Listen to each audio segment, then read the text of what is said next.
आजच्या भागामध्ये सत्यनारायणाची पूजा आहे आणि त्यासोबत काय काय मजेशीर किस्से घडले तेच आपण या भागामध्ये पाहणार आहोत. त्यामुळे व्हिडिओ शेवटपर्यंत बघा. अनु आता गाणी लावून डान्स करत असते. तेच पमा बाहेर येते आणि पमा टी बंद करते. तेवढ्यातच शरू घरी आलेली असते आणि बाबासुद्धा पाठोपाठ घरी येतात. तर तेव्हाच ना शरूला वडापावचा वास पूर्ण घरामध्ये घमघमाट जो आहे तो सुटलेला असतो. मग ती म्हणते की वाव, आज वडापाव आहे का. मग सगळीजण मस्त पैकी हातपाय धुवून वडापाव खायला बसतात. संध्याकाळची वेळ असते आणि मग काय आसावरी सगळ्यांना थोडे थोडे वडे असे देत असते. तेच आता कांदा भजी सुद्धा बनवलेली असते. सगळीजण आवडीने ना वडापाव आता एन्जॉय करत असतात. आणि तेव्हाच ना इकडे वडापाव खात असताना सगळ्यांनाच आनंद असतो, कारण बऱ्याच दिवसांनी हे सगळं बघायला भेटत असतं. तेच आता शरूच्या मोबाईलवर मेसेज येतो. शरू आता आनंदाने नाचायला लागते, कारण शरूचं पेमेंट झालेलं असतं. त्यामुळे शरू आता आपल्या आईला सांगत असते की माझं पेमेंट झालं, मी तुझ्या अकाउंटला ॲड करते. तेव्हाच आता आई म्हणत असते की नको, पण शरू म्हणत असते की नाही, माझ्या पेमेंटवर तुझा अधिकार आहे. तेच बाबांनी सुद्धा पेमेंट झालेला असतो, म्हणून आता पमाच्या हातामध्ये कॅश दिलेली असते. पमा ती कॅश स्वामींजवळ ठेवते आणि त्यानंतर आता पमाच्या बद्दलच ना इकडे सुभाष बोलत असतात. आणि तुमच्या आईला ना हे ऑनलाईन पैसे वगैरे चालत नाही, तिला कशी कॅश लागते. तेव्हाच पमा म्हणत असते की हो, मला कॅश असलेल्या हातात की बरं पडतं. तेच आता आतमध्ये जाऊन आसावरीने सुद्धा तिचे जे काही शिलाईचे पैसे असतात आणलेले असतात आणि पमाच्या हातामध्ये देते ती.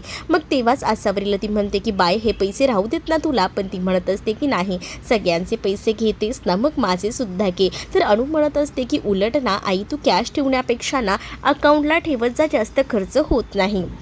पण ते काय आहे ना, अकाउंटचं ते तुम्हालाच कळतं ग, मला कुठे कळतं आहे. त्यापेक्षा हातात असलेला पैसे की हवे तेवढे खर्च करता येतात, बाकी सगळे राखून ठेवता येतात. मग आता इथे त्यांचं बोलणं वगैरे सुरू असतं. ते शरू जाऊन ना बाबांची छत्री आणते. बाबांची छत्री खूप जास्त जुनी झालेली होती, तारासुद्धा तुटलेल्या होत्या. तरीसुद्धा बाबा ना ती जुनी छत्री वापरत होते. ते शरूने ना आता तिचा पगार झाल्यामुळे बाबांसाठी नवीन छत्री आणलेली असते आणि उद्यापासून ही छत्री वापरायची असं सांगते. तेवढ्यातच मयू आता सगळ्यांना सांगत असते की उद्या आपल्या कॅटरिंगला 10 वर्ष पूर्ण होत आहेत. अरे वा, मग सगळ्यांनाच आनंद होतो. अनु म्हणत असते की पार्टी पार्टी पार्टी तर बनती आहे, असं बोलून ती आता ओरडू लागते. तेच आज तर पार्टी झाली आहे ना, पम्मा म्हणते, कारण आज वडापाव घरात केलेले असतात. मग त्यापेक्षा ना आपण उद्या छोटीशी का होईना घरातल्या घरात पूजा करूया आणि आपल्या आजूबाजूच्या लोकांना आणि आपल्या नातेवाईकांना तेवढं जवळच्या बोलून घेऊया. मग आता हे तर ठरतं. मग आता आसावरी म्हणते की चला पटकन मी तयारीला लागते. तेच आता आसावरीला पम्मा सांगत असते की गौतमला वडापाव आवडतो,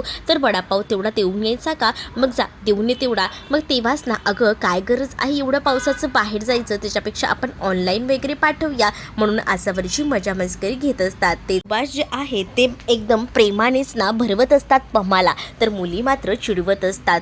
तेच आता black and white love story असं म्हणून. ते इकडे दुसरीकडे आता जी तेजस्विनी असते ना, ती सुद्धा बाहेर पावसाचा आनंद घेत असते. बाहेर पावसाचे छान असे ओले चिंब शिंतोडे पडत असतात तिच्या चेहऱ्यावर आणि मग ती विचार करते की एवढा छान पाऊस पडतोय तर गरमागरम काहीतरी व्हायलाच हवं. मग काहीतरी सगळ्यांसाठीच ऑर्डर करते असं तिचं ठरतं. म्हणूनच मग आता तिने सगळ्यांसाठी काहीतरी ऑर्डर करायचं ठरवलेलं असतं. तेच ती बाहेर येते. तर बाहेर येऊन पाहते तर काही सगळीजण मस्त वडापाव एन्जॉय करत असतात. तेव्हाच ती म्हणत असते की तुमचं काय चाललंय, काय खाताय. अगं बघ ना, गरमागरम वडापाव भजी सगळं काही आहे, बघ तुला काही हवंय ते तू पण घे. मग आता बिंदूला ती म्हणत असते की अगं जरा दमाने खा, बाहेरचं भेटते म्हणून काही काय. मग आता तुम्ही खाऊन तर बघा. अगं तू तरी खाऊन बघ ना गं तेजस्विनी. मग आता तिनं एक भजी घेते, कांदा भजी, आणि ती खात असते. तेच तुम्ही डाएट उद्या करा असं देखील बिंदू सांगते. मग हे बाहेरचं तेलकट तुपकट खाऊ नका रे, कसं तेलात फ्राय करतात काय माहिती. मग तेच ना आता तिला कळतं की हे सगळं पमाच्या घरातून आलेलं आहे आणि आसावरीच्या आईने पाठवले. गौतम बोलतो. तेच आता तेजस्विनीचा घास अडकतो घशातच. तेजस्विनी बोलत असते की जास्त ऑइली आहे, तसंही माझं डाएट सुरू आहे, त्यामुळे मला घशाला त्रास होतो, मी काहीही जास्त खाणार नाही. तेच आता ती म्हणत असते की मला असं वाटलं होतं की तुम्ही काहीतरी सूप किंवा सिझलिंग वगैरे घ्याल. नाही, आता कोणालाच हे वडापाव वगैरे भेटल्यानंतर ना बाहेर काहीच खायची इच्छा नसते, कारण वडापाव म्हणजे त्यांचा जीव की प्राण. आणि बाहेर पाऊस पडतोय आणि गरमागरम वडे आणि भजी म्हटल्यावर खूपच त्यांना आवडत असतं. आणि त्यातच ना इकडे आता आजीसुद्धा बोलत असते की खूप छान झालेत वडे, एकदा चाखून तरी बघ. पण तेजस्विनीला माच असतो ना, तिला आता गरिबांच्या घरचं खायचं नसतं. तेच आता गौतम सांगतो की उद्या ना त्यांच्या घरी पूजासुद्धा आहे, मग आई तू येशील ना?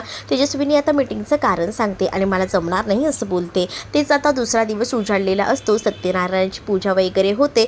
पूजाविधी वगैरे सगळं काही झाल्यानंतर इकडे गुरुजीसुद्धा असतात. गुरुजींना पम्मा आता सांगत असते की आमचे नवीन जोडपंसुद्धा इथेच आहे. आता थोड्याच दिवसात यांचं लग्न होणार आहे. त्यामुळे गुरुजी तुम्ही आशीर्वाद द्या असं देखील आता म्हटलेलं असतं. तेच इकडे आरती वगैरे सगळी झालेलीच असते. तर इकडे अनु आणि मयूची थोडीफार भांडणं चालू असतात. त्या आता दोघांचा धक्का जो आहे तो इथे असणाऱ्या शरूला आणि जयला बसतो. शरू आणि जय हे दोघंही जण तिथेच एकत्र उभे असतात. दोघांनाही धक्का लागल्यामुळे आता दोघंही जण एकमेकांकडे पाहू लागतात. तेच आता सांगितलं जातं की देवाच्या पाया पडून घ्या. खरं तर जोड्यानी यायला सांगितलेलं असतं ते तर खरं तर गौतम आणि आसावरीला, पण गुरुजींना असं वाटतं की ही जोडी जी आहे ती म्हणजे शरू आणि जयचीच आहे. शरू आणि जय दोघंही जण जोडीने आता सत्यनारायणाच्या पाया वगैरे पडतात. दोघंही जण एकदमच खाली वाकून आता आशीर्वाद घेतात देवाचा आणि त्यानंतर आता गुरुजींच्या सुद्धा पाया पडतात. म्हणजे आधी शरू वागते तर त्यानंतर जय. मग आता गुरुजी त्यांना सौभाग्यवतीचा आशीर्वाद देतात. मग तेव्हाच ना नाही आमचं लग्न ठरलेलं नाही, ह्यांचं लग्न ठरले, तुमचा काहीतरी गैरसमज होतोय गुरुजी असं देखील आता इकडे असणाऱ्या शरूने सांगितलेलं असतं. तेच आता शरूने ह्या सगळ्या गोष्टी सांगितल्यानंतर पुढे आता अनु आणि त्यासोबत मयूसुद्धा येतात. पूजेच्या पाया वगैरे पडतात, प्रसाद घेऊन बाजूला होतात. तेच आता आसावरी आणि गौतम हे दोघंही जण जोडीने येऊन आता पूजेच्या पाया पडतात. आता सगळं काही आमच्या आयुष्यात चांगलं होऊ दे, सगळे काही सुखाचे दिवस येऊ देत अशी देखील प्रार्थना आसावरी करत असते. तेच आता आसावरी आणि गौतम दोघंही जण जोडीने पाया पडतात ना, तेव्हा गुरुजी त्यांना आशीर्वाद देतात. मग गुरुजींना द्यायला प्रसाद आणि शिरा हे सगळं काही दिलेलं असतं. तेच आता गुरुजी म्हणत असतात की पूजा एकदम उत्तम झाली. आजूबाजूच्या ज्या बायका आलेल्या असतात त्यांनासुद्धा प्रसाद वगैरे दिला जातो. मग आता 10वी कॅटरिंगची ही पूजा घातलेली असते आणि 10 वर्ष पूर्ण झालेत म्हटल्यावर आता मुलींनी ठरवलेलं असतं की काहीतरी ना छान असं सरप्राईज द्यायचं आणि त्याचसाठी मुलींनी ना छान असं सरप्राईज देण्यासाठी 10 वेगवेगळ्या गिफ्ट्स आणलेले असतात आणि ते 10 वेगवेगळे गिफ्ट्सना ते पटकनी आतमध्ये जातात आणि आतमध्ये जाऊन त्या घेऊन येतात. आणि जेव्हा त्या आतमध्ये जाऊन ते गिफ्ट्स घेऊन येतात ना, तेव्हा मात्र आता एवढ्या सगळ्याची काय गरज होती असंही आता ती लोक म्हणत असतात. पण आता पम्मा म्हणत असते की कशाला, पण पम्माला त्या मुली काही ऐकत नसतात. आम्ही डिस्काउंटमध्येच हे सगळं घेतलंय त्यामुळे तुम्हाला घ्यावं लागेल असं बोलून आता त्यांच्याकडे ते सगळं काही गिफ्ट दिले जातात. मग गौतमही म्हणतो खरंच ना बाबा तुमच्या मुलींना एकदम सुपर आहेत बघा, म्हणजे कसं सगळं जमतं ना त्यांना. मग सुभाष यांना सुद्धा आपल्या मुलींचं कौतुक वाटत असतं. पम्माचे डोळे तर आनंदाने भरून आलेले असतात. तेच आता अजून एक सरप्राईज राहिलं, थांबा असं बोलून शरू लगेच आतमध्ये जाते. शरू आतमध्ये जाते आणि अजून एक सरप्राईज राहिले असं बोलून एक बॉक्स घेऊन येते आणि तो आता तिच्या हातात देते. आता हातात पम्माच्या बॉक्स दिल्याबरोबर ती उघडून पाहते तर त्यामध्ये एक मोबाईल असतो, मोबाईलचा बॉक्स असतो. आणि हे सगळं बघून ना आता ती म्हणत असते की शरू या सगळ्याची काय गरज होती. शरू म्हणत असते की अगं आई राहू दे, तसंही तुझा फोन जुना झाला होता, आजपासून हाच फोन वापरायचा, त्यामुळे कसं आम्हालाही बरं पडेल ना असं बोलून तिला आजपासून नवीनच फोन वापरायला सांगितला जातो. आता पूजा वगैरे झालेली असते त्यामुळे गौतम आणि इकडे असणारा हा जय म्हणत असतो की आता आम्हाला निघायचं आहे, ऑफिसला जायचं आहे, उगाच उशीर नको व्हायला. आम्ही आधी म्हटलं पूजेला जाऊन येऊया आणि इथूनच मग आम्ही आता पुढे जाणार आहे ऑफिसला. मग आता आम्ही निघतच आहोत तर चल ना शरू आमच्यासोबतच चल, पुन्हा वेगळं येण्यापेक्षा असं देखील गौतम आता बोलत असतो. तेच काय आपल्याला एकाच कंपनीमध्ये जायचं आहे असं देखील गौतम आता बोलता बोलून जातो.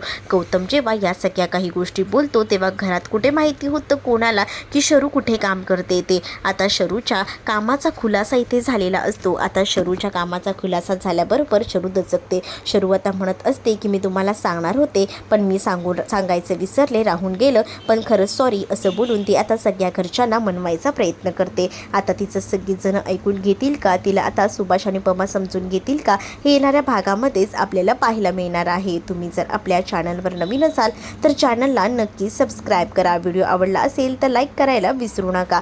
चला तर मग भेटूया पुढच्या भागामध्ये. तोपर्यंत टाटा बाय.